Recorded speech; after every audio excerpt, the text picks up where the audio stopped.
All over this country, people wake up in the morning and they're shaking their heads and they're saying, what is going on in our country? We are looking at a pandemic which has now taken over 190,000 lives. We're looking at an economic meltdown which has cost us tens of millions of jobs. People are struggling to put food on the table. They're worried about getting evicted. They don't have any health care. They're wondering how they're going to survive tomorrow. We're looking at a situation where systemic racism reigns throughout this country, police brutality, and the need for real police and criminal justice reform. And then on top of all of that, turn on the TV and you see the west coast of the United States, some of the most beautiful land in our country, burning. Hundreds of thousands of acres are burning because of unprecedented climate change and the warming of the planet. Now, there are people out there in Washington, my colleagues in the Senate, they say the Green New Deal is too expensive. We can't afford it. Well, you tell me the alternative.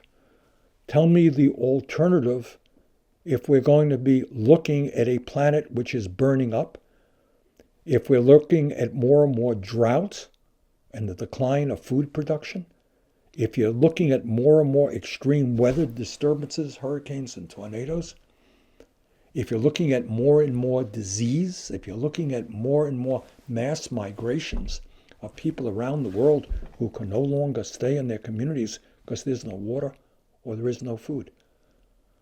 Climate change is the existential threat to our planet, and we are seeing it with our own eyes right now. We're seeing it in California and Oregon. We're seeing it in the state of Washington. Last year we saw it in Australia. We see it in heat waves in Europe. We need to take on the fossil fuel industry. We need to have the courage to tell the oil companies and the gas companies and the coal companies that their short-term profits are not more important than the future of this planet. We need the moral clarity to make it clear that we have the responsibility to make sure that our children and grandchildren and future generations have a planet that is healthy and is habitable. Nothing more basic than that.